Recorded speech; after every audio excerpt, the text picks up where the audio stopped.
Welcome, horror lovers! Tonight, we dive deep into 5 chilling true stories that will make you think twice the next time you step foot in a Walmart. These aren't your typical ghost stories. These are real, unexplainable occurrences that have haunted the aisles, the employees, and the customers. From cursed mannequins to haunted shopping carts, each story holds a mystery far darker than anything you'd expect. Stick around until the end, because the truth behind these horrors might just be closer than you think. Before we begin, don't forget to like this video, subscribe to our channel for more spine-tingling tales, and comment your city name below, because we want to know where our audience is from. Now, let's dive into the terrifying world of Walmart's darkest secrets. It started with a rumor, just another urban legend whispered among employees during late-night shifts at Walmart.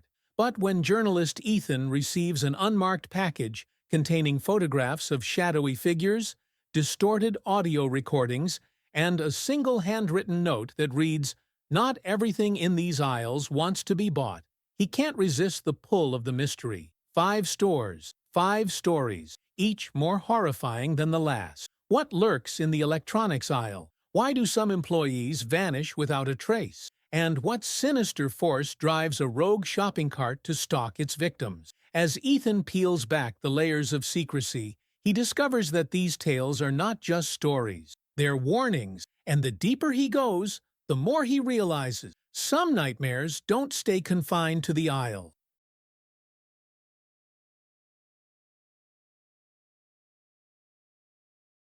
In a rural Walmart, located in a small town surrounded by dense woods, there's a dark secret hidden in the electronics section. This particular Walmart had always been known for its cheap prices and friendly atmosphere, but after hours, it was infamous for something far more unsettling. The electronics aisle, often the quietest section of the store, had a reputation for strange occurrences. Employees often spoke in hushed tones about the eerie happenings that occurred late at night, but no one ever seemed to want to take the stories seriously. Yet, there was one thing that everyone agreed on. The place was haunted. Ethan, an aspiring journalist who had recently moved to the area, was always on the lookout for a good story. When he first heard whispers about the haunted Walmart, his curiosity piqued. He had written for smaller local papers, covering mundane topics. But this was something different, something dark, something with a twist of mystery. The perfect material for an article that could launch his career. After speaking with a few locals, Ethan decided to visit the Walmart himself. He wasn't expecting much, maybe a few rumors to investigate, perhaps a story or two from former employees, but what he discovered went far beyond his expectations. Ethan met with Jason, a former employee of the Walmart, who agreed to share his experience. Jason had worked in the electronics section for over 2 years before quitting abruptly one night. "It was always quiet in that aisle," Jason began, his eyes darting nervously around, as if someone might be listening. "But I started noticing things. TVs would flicker on by themselves, usually in the middle of the night when no one was around. It wasn't just random. It was like someone was turning them on, one by one, and they'd all be showing static. But that wasn't the strangest part." Jason hesitated, his voice faltering. "It was the kid, the ghost kid." Ethan leaned in, intrigued. Jason continued, his voice barely above a whisper.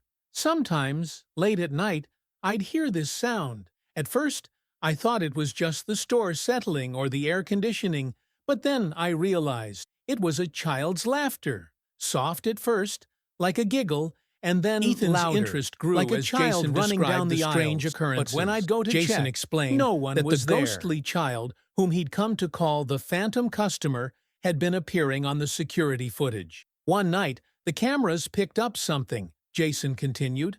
"We saw a kid walking through the electronics aisle, but the weird part was, when we checked the store, there was no child, just an empty aisle.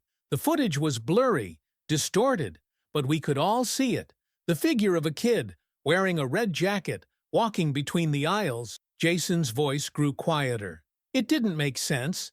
And then there were the TVs. Ethan was eager to learn more. What happened with the TVs? On one occasion, All of the TVs in the aisle turned on at once, but they weren't showing regular channels. They were showing images of a fire, flames, smoke, and the sound of children crying. It was only for a few seconds, but it was enough to make anyone feel like something was wrong. Ethan decided to dig deeper. He spoke to an older man in town, a local historian named Mr. Andrews, who had lived in the area his whole life. Mr. Andrews had heard the stories about the Walmart, but had his own theories. "The thing is," Mr. Andrews began, "this Walmart wasn't always here. It was built on land that used to belong to a small community, a community that had a fire, a terrible fire, over 50 years ago." Ethan listened intently as Mr. Andrews explained the tragic event. A devastating fire had destroyed a local orphanage that had been located on the site where the Walmart now stood. The fire had killed several children who were trapped inside, and the disaster left the town reeling with grief. Many people believed that the spirits of the children, especially the ones who had died in the fire, had never left. "I've heard talk," Mr. Andrews continued, "of strange occurrences at the site. Some say the fire left a stain on the land, a curse that even time couldn't erase." Ethan's mind raced. Was the ghostly child in the electronics aisle one of the children who had perished in the fire? He had to find out. Ethan decided to visit the Walmart at midnight, armed with his camera and recorder, hoping to capture evidence of the haunting firsthand. The store was eerily quiet, the hum of the fluorescent lights the only sound, as he made his way to the electronics aisle. As he stood between rows of TVs, he felt a strange chill in the air. He turned on his camera and began recording, capturing the flickering screens and the unsettling silence around him. Soft at first, like a distant giggle, but then louder, coming closer, echoing through the aisle. Ethan froze, his heart racing. He turned to look, but no one was there. He could hear the laughter growing louder, coming from the far end of the aisle. His camera picked up nothing but static as the screens began to flicker, displaying the haunting images of a fire and the screams of children. Ethan's pulse quickened as the temperature dropped, the air thick with the scent of smoke. He glanced up at one of the screens, and that's when he saw it. On the TV, a small handprint appeared on the screen, slowly forming as though a child was pressing their hand against the glass. He stepped back, feeling a cold breeze rush past him. The laughter continued, echoing through the aisle. Ethan's camera captured every second, but his hands were shaking, his heart pounding in his chest. Suddenly, the TVs went black, and the laughter stopped.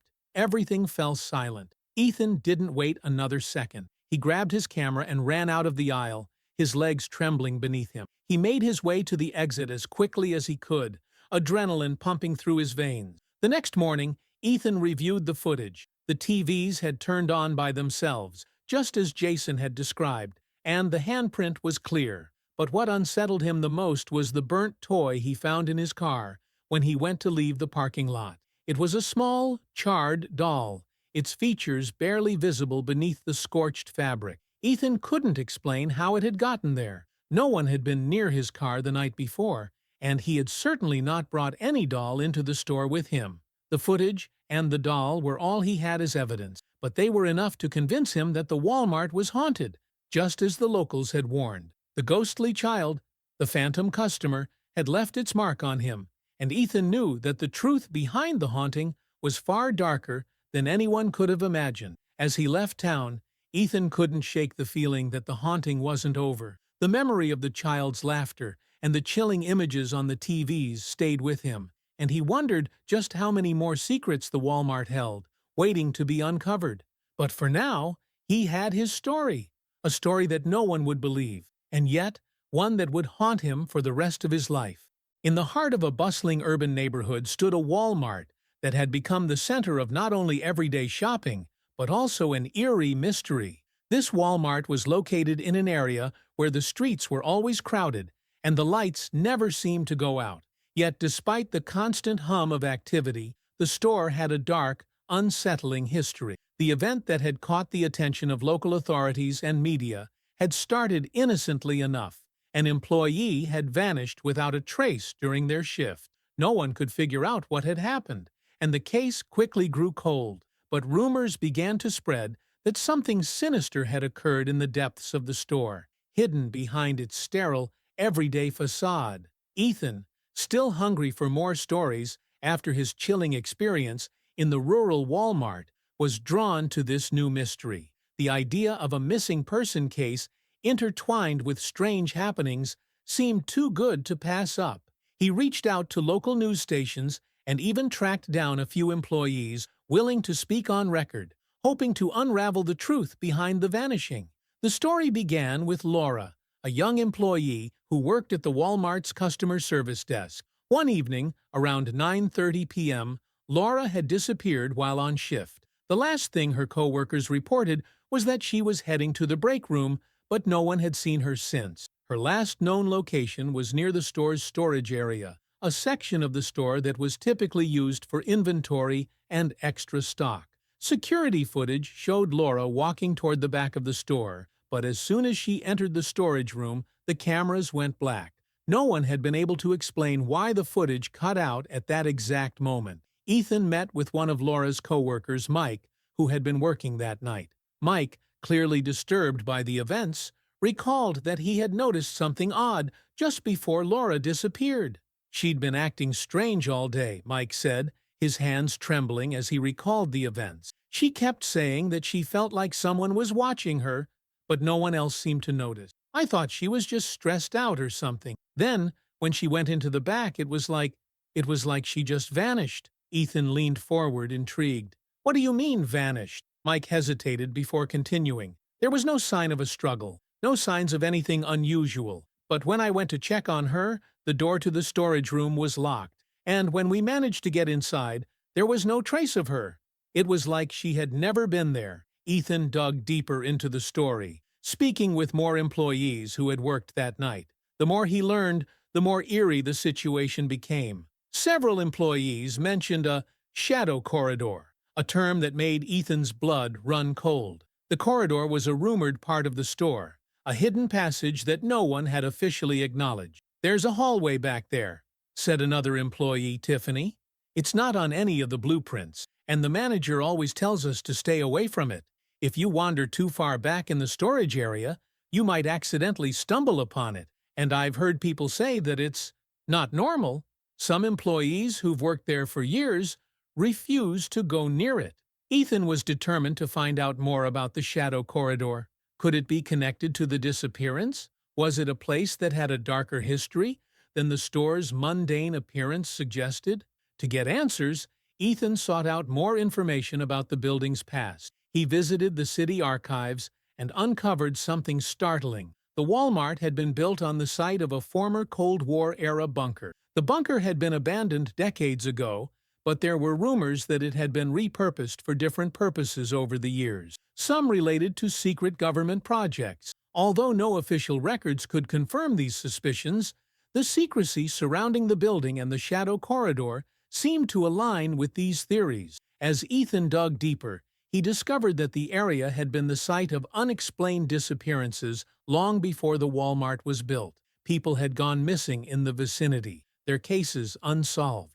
Was it possible that the bunker had been used for something sinister during the Cold War? Did it still house secrets? And, more chillingly, was it possible that Laura had stumbled upon something she shouldn't have? Determined to uncover the truth, Ethan returned to the Walmart, this time with his own equipment, cameras, a voice recorder, and a flashlight. His plan was to investigate the storage room and the shadow corridor, hoping to find some clue that might explain the mysterious disappearance of Laura. As Ethan walked through the store, the atmosphere was stiflingly quiet. The usual bustle of customers was absent. Only the faint hum of the fluorescent lights filled the air. He made his way toward the back of the store, his heart racing in anticipation. When he reached the storage area, he noticed something odd. A faint, almost imperceptible draft seemed to flow from behind a large shelf. It was as if the air was moving through a hidden space, one that wasn't part of the main store. Ethan's curiosity piqued. He moved closer and gently pushed the shelf aside, revealing a narrow door, one that wasn't listed on any of the store's plans. It was a steel door, old and rusted, with a strange, faded symbol etched into it. Ethan's fingers trembled as he reached for the handle. He was about to uncover something that could change everything. Ethan cautiously opened the door. What lay beyond was a narrow, dimly lit passage. As he stepped inside, he could feel the temperature drop, the air thick and musty. The walls were lined with pipes and wires, and the flickering light above cast long shadows that seemed to move of their own accord. He walked carefully, feeling as though the walls themselves were closing in. The further he went, the more claustrophobic the tunnel became. Then, just as he was beginning to question whether he should turn back, he heard something. Soft whispers, almost like a hum, coming from deeper within. Ethan's flashlight flickered, casting brief glimpses of strange symbols on the walls. As he moved closer, the whispers grew louder. He felt as though someone was watching him. The hairs on the back of his neck stood up. Suddenly, the passage opened up into a larger room, and what Ethan saw stopped him in his tracks. The room was filled with old furniture, boxes, and strange otherworldly artifacts. It looked like an abandoned storage room, but one that was frozen in time. The walls were covered in old maps, photographs, and even more symbols. At the far end of the room, Ethan could make out a shadowy figure standing in front of an old cabinet.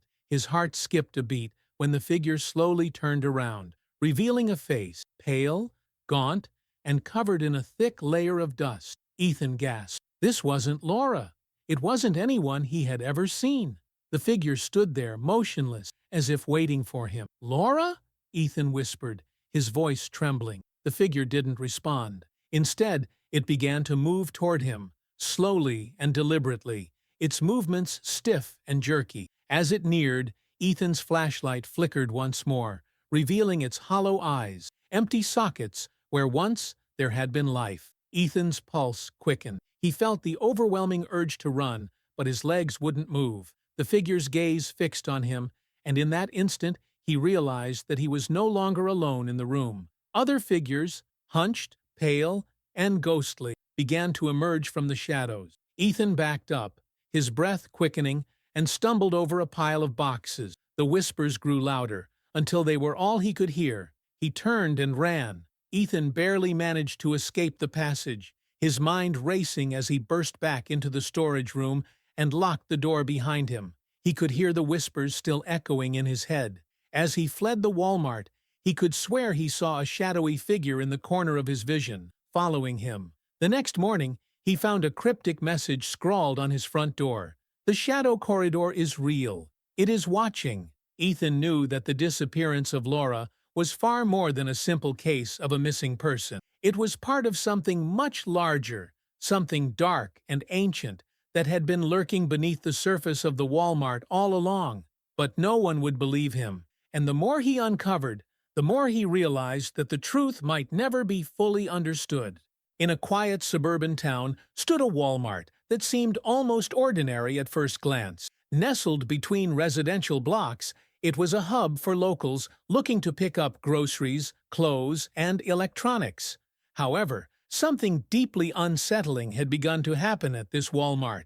The rumors were as strange as they were terrifying. An ordinary shopping cart had developed a life of its own. The initial reports were simple enough. A cart moving of its own accord, bumping into people, slamming into shelves, and even causing minor accidents. But as time passed, the stories escalated. Some claimed they saw the cart following them as if it were tracking their every move. Others spoke of the cart's eerie behavior, like it was deliberately choosing who it would attack. For months, the odd incidents continued, each one more bizarre than the last. The store's staff were growing anxious. They would find the cart parked in places it shouldn't be, positioned just out of reach. Employees were afraid to touch it, and customers, once they knew about the cart's reputation, would avoid it at all costs. Ethan, still investigating strange occurrences across various Walmart locations, decided to visit this particular suburban store.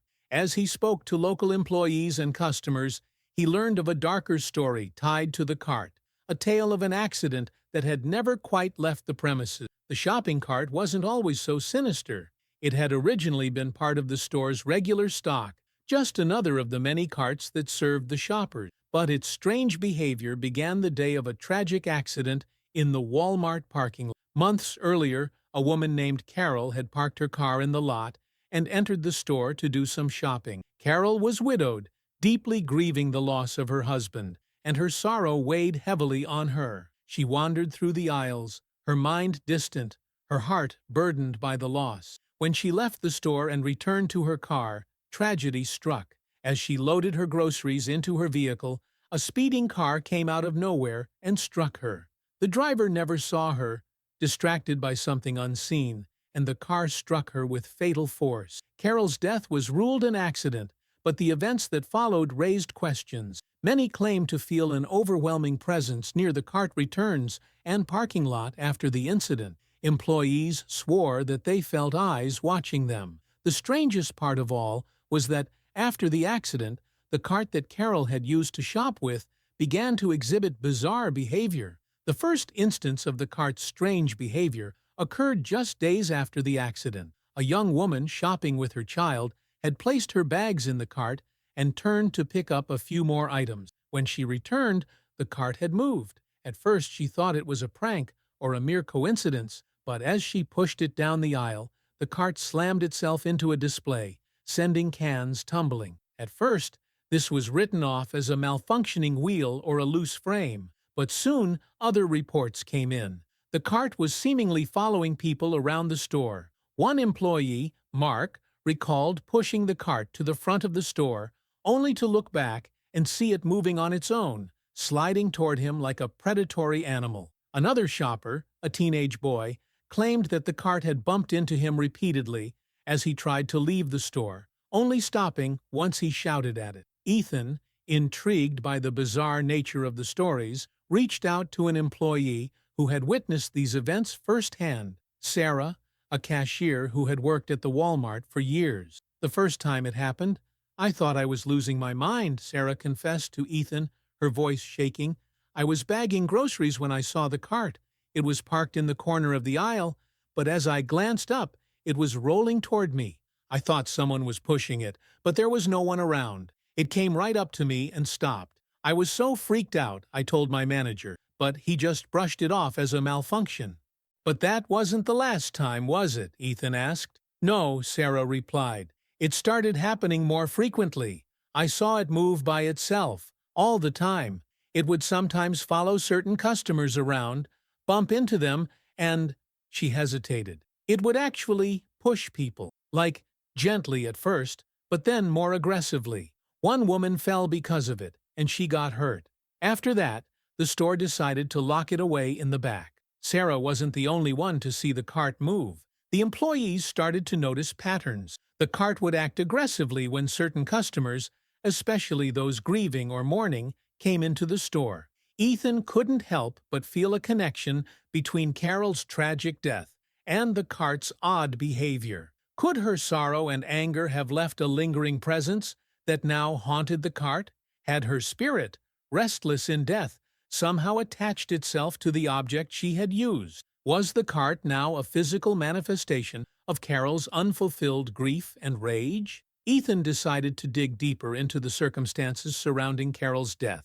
He visited the local police station to obtain records and spoke to those who had witnessed the accident. What he learned only deepened the mystery. The driver who struck Carol had been unable to recall the event, stating that he had seen a shadowy figure appear in front of him moments before the crash. The strange detail struck Ethan. Was this shadow a manifestation of Carol's restless spirit, guiding her own death and attaching itself to the cart she had used? Ethan returned to the Walmart late one night, armed with his camera and recorder. He knew the cart would likely appear again, and this time he intended to document its movement. He quietly made his way through the empty store, the silence broken only by the faint hum of the fluorescent lights overhead. There, in the farthest corner of the store, was the infamous shopping cart.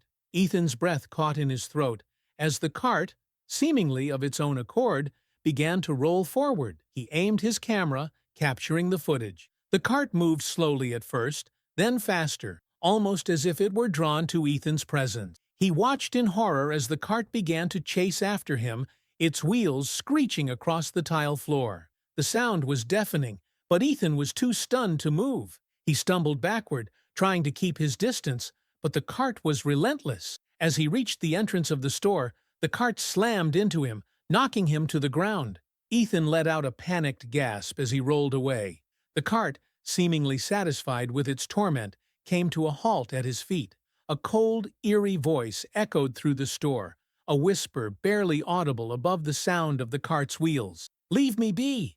Ethan scrambled to his feet, his heart pounding. He realized that the cart wasn't just a random object, it was connected to the spirit of Carol, her anger and grief manifesting in this unholy form. He ran out of the store, his mind racing with the realization that the cart wasn't simply haunted, it was cursed, and as long as it existed in the store, Carol's spirit would never rest. The next morning, Ethan returned to the store with the intention of confronting the management about the possessed cart.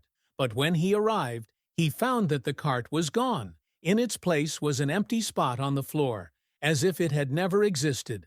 The employees, though they had heard the rumors, denied any knowledge of the cart's strange behavior. It was as if the entire incident had been erased from the store's history. But Ethan knew better. He still had the footage, proof of the cart's existence and its terrifying presence. As he left the Walmart that morning, he couldn't shake the feeling that he had only uncovered the tip of the iceberg. There were more stories to uncover, more strange and sinister forces lurking beneath the surface of these seemingly ordinary stores. And in the back of his mind, Ethan could still hear the faint unearthly whisper, "Leave me be."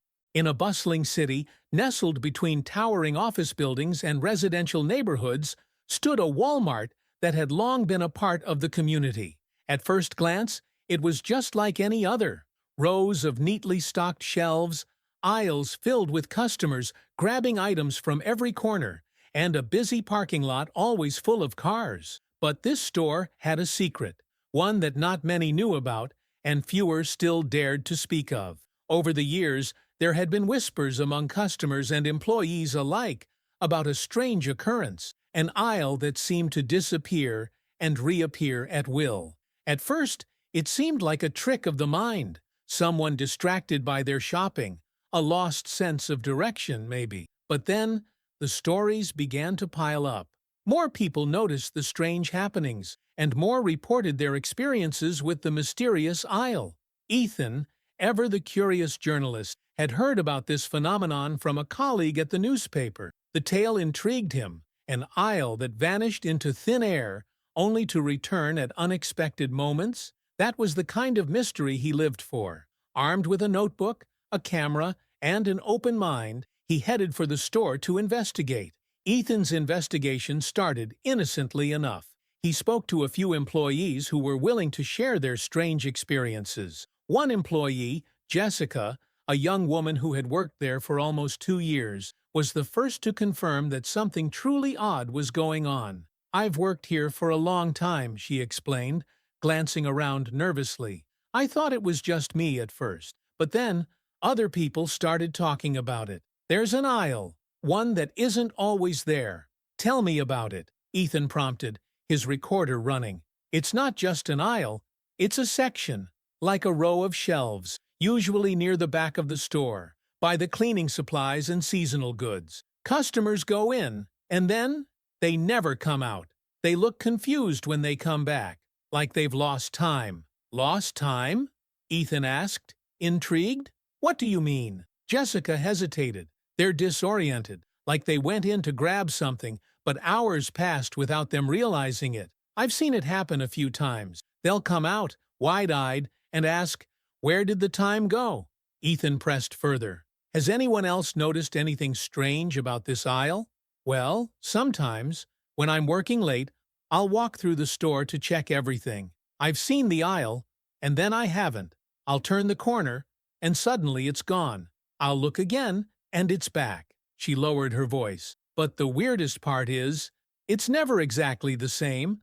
It's like the shelves change positions, or the products aren't in the same places." This was the beginning of Ethan's quest to uncover the truth behind the vanishing aisle.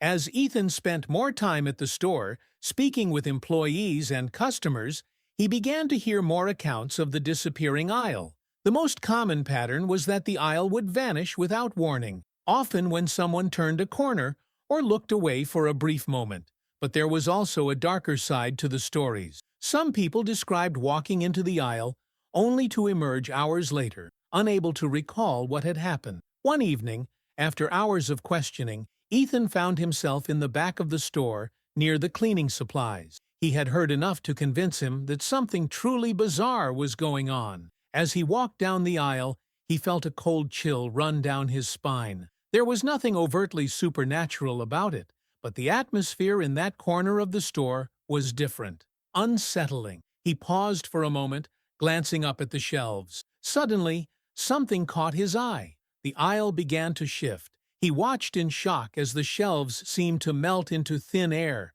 their contents blurring and distorting as they disappeared from view. One moment, the shelves were full of cleaning supplies, and the next, they were gone, leaving only an empty space behind. Ethan's heart raced. He wasn't imagining it. The aisle had vanished right before his eyes. Determined to get to the bottom of this mystery, Ethan spoke with more employees, digging into the store's history. He was told about a secret research group that had once rented space in the back of the store. They were rumored to be involved in strange experiments with alternate dimensions and quantum physics, though no one could confirm this for sure. His investigation led him to an old dusty file in the store's management office, a file that had been kept hidden for years. It contained blueprints of the store, showing a strange circular pattern at the back, behind the cleaning supplies. It was labeled as Portal Experiment Area. The file contained further details of a covert government-funded project conducted years earlier, an attempt to create portals to other dimensions. The research was supposedly shut down after a catastrophic failure, but Ethan began to suspect that some remnants of the experiment still lingered in the store. The aisle that disappeared could be a residual effect of this failed project, a rift between worlds that occasionally opened and closed. Ethan knew he had to experience it for himself.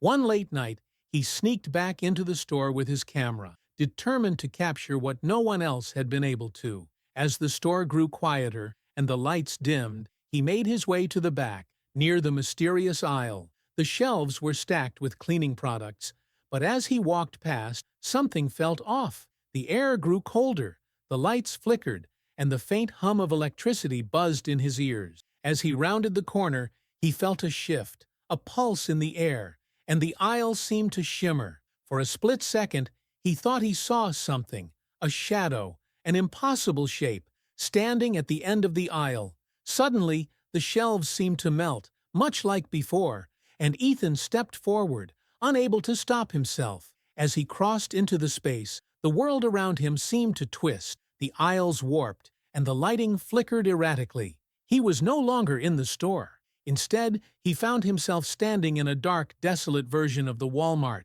its aisles filled with grotesque, twisted mannequins and shelves of bizarre, unidentifiable products. Ethan's heart pounded in his chest as he stumbled back in shock. The aisles stretched impossibly far, and strange, humanoid creatures with distorted features moved between the shelves, watching him. It was a nightmare come to life, an alternate reality where the rules of time and space had no meaning. Panicking, Ethan turned to run. He could hear the sound of footsteps behind him, the creatures closing in. He reached out for the aisle, but it vanished before his eyes, leaving him trapped in this twisted version of the store. Just as he thought he would be overwhelmed, he found a crack, a narrow opening between the warped shelves. He squeezed through, his heart racing, and tumbled out into the real Walmart once more. The aisle reappeared behind him, as if it had never been gone. He collapsed to the ground, gasping for breath. The store was quiet once again, the normal, mundane world restored. But Ethan knew what he had seen was real. He had been in another dimension, one that the store's failed experiments had torn open. The next morning, Ethan wrote up his findings, but something was different. As he left the store, he glanced back and caught a fleeting glimpse of the aisle, the same one that had disappeared in the dark hours of the night. But this time, it was not empty. A figure stood in the shadows, watching him. Ethan quickly turned and walked away, his mind still reeling from the night's events. The aisle that vanished was no longer just a strange occurrence. It was a gateway to something far darker, and as long as that store stood, there would always be a part of it that was beyond the reach of reality. In a bustling suburban Walmart, located in a small, sleepy town, something unsettling is happening in the clothing section. It starts innocently enough. A few customers complain that the mannequins seem to be out of place, but no one takes it seriously. After all, mannequins are moved around frequently as part of the store's visual merchandising. But soon, strange things start to happen that can't be explained away by simple negligence or human error. Employees begin noticing that mannequins, which are supposed to stay frozen in place, are found in new, unexpected positions. One mannequin, which had been positioned in a standing pose, was discovered sitting down on a bench, a full aisle away from where it had originally been placed. Another mannequin, which had been part of an elaborate fashion display, was found staring at the wall, its head tilted at an unnatural angle. At first, the staff shrugged it off, but when it kept happening, even in the middle of the day when no one was near the mannequins, the whispers started. Then, the whispers turned into something more. Ethan, a freelance journalist with a reputation for uncovering local mysteries, was drawn to this unusual occurrence. Having heard the rumors of the mannequins moving and eerie whispers in the clothing section, he decided to investigate. He contacted Maria, one of the employees who had witnessed the strange events firsthand. Maria had worked in the clothing section for over a year and had experienced the mannequins' odd behavior herself. "I swear, Ethan, I know it sounds crazy, but I've seen them move," Maria told him over the phone. "I was in the section late one night, organizing the racks, when I turned around and found one of the mannequins facing me, eyes wide open. It had been facing the other way before I left to grab something, and when I turned back, it was like it had shifted its head toward me. I don't know how to explain it, but it freaked me out." Ethan was intrigued. He had heard of ghost stories and strange happenings, but this was different. The movement of mannequins wasn't just a coincidence. There seemed to be a pattern to it, and it had a terrifying undercurrent. When Ethan visited the Walmart, he felt a cold chill as he entered the clothing section. The mannequins stood there as they always had, but there was an oppressive feeling in the air, like something was watching him. As he walked past them, he couldn't shake the sensation that their eyes were following him, a feeling he dismissed as paranoia at first. Ethan didn't stop at just interviewing Maria. He dug deeper, trying to learn more about the mannequins and the history of the store. After a few weeks of research, he discovered a chilling connection between the store and a local artist named Daniel Graves. Graves, a well-known figure in the art world, was famous for his lifelike sculptures, many of which were eerily similar to the mannequins in the clothing section. Graves was rumored to have had a fascination with the human form, so much so that it was said he used real human remains in some of his sculptures. Though these allegations were never confirmed, rumors persisted that Graves' obsession with life and death led him down a dangerous path. The most disturbing fact Ethan uncovered, however, was that Graves had passed away, suddenly and mysteriously, a year before the mannequins had arrived in the store. It was said that his final collection, a series of mannequins known as Eternal Gaze, was so lifelike that they unsettled anyone who came into contact with them. After his death, these mannequins were sold to various stores, including this Walmart, and that was when the strange events began. The mannequins, once part of a traveling art exhibit, now stood in the store, frozen in place, but somehow alive with an energy of their own. Ethan's curiosity grew stronger as he pieced together the puzzle. He made arrangements with the store to stay after hours, when the store would be empty and the mannequins would be the only company he had. Armed with a camera and his trusty recorder, he planned to capture any unusual activity. At first, nothing happened. The store was quiet, and Ethan started to wonder if he had been too eager to believe the stories. But then, as he sat in the middle of the aisle, his camera rolling, something shifted in the air. A faint creaking sound echoed from the far end of the aisle. Ethan stood up quickly, but when he turned the corner to check, nothing was there. Minutes passed in tense silence, and Ethan's nerves began to fray. As he approached the group of mannequins positioned near the middle of the aisle, he froze. One of the mannequins, An elegant female figure dressed in a red evening gown had turned its head slightly toward him. Ethan's heart raced as he stepped closer, hoping he had simply imagined it. But no, the mannequin's head was now fixed on him, its lifeless eyes staring directly into his. The rest of the mannequins, previously positioned in standard poses, appeared to be in slightly different positions than before. The light above flickered ominously, and a faint whisper brushed past Ethan's ear. "Leave." The voice was faint, but unmistakable. Ethan's breath caught in his throat, but he wasn't about to leave without answers. As the night wore on, the temperature in the store seemed to drop. Ethan could see his breath misting in the cold air, and a low, constant hum filled the silence. The mannequins began to move, slightly at first. One mannequin's arm twitched, another's head turned slowly, as if coming to life. Then, it happened all at once. The mannequins began to shift and sway, as if they were trying to break free from their frozen state. The female mannequin in the red gown moved toward him, gliding on its stiff, lifeless legs. Its hands reached out, as if beckoning Ethan forward. Panicked, Ethan grabbed the crowbar he had brought to defend himself, but before he could make a move, the mannequins began to circle him.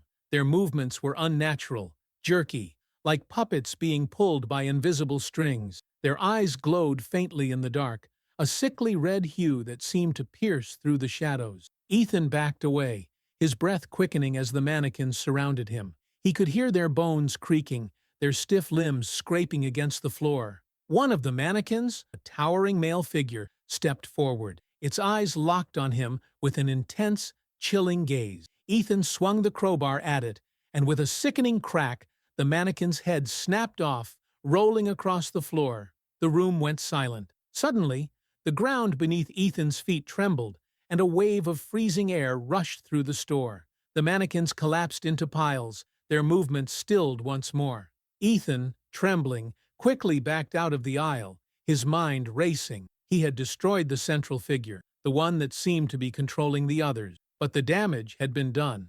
Ethan left the store that night, his hands shaking as he processed the horrifying events he had just witnessed. The mannequins, still and lifeless, were now locked away in the store's storage room, deemed too damaged to be displayed again. But the store manager could not explain what had happened, nor could anyone in the town. Weeks passed, and the incident faded from the public eye.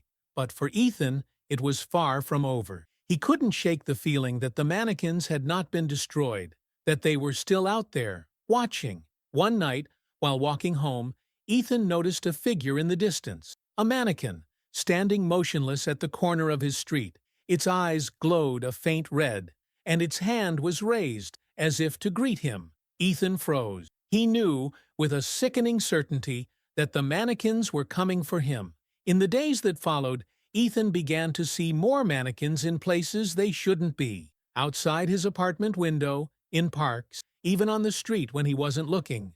The haunting wasn't over. And then one night, he woke to the sound of a faint whisper in his ear. "We're waiting for you, Ethan."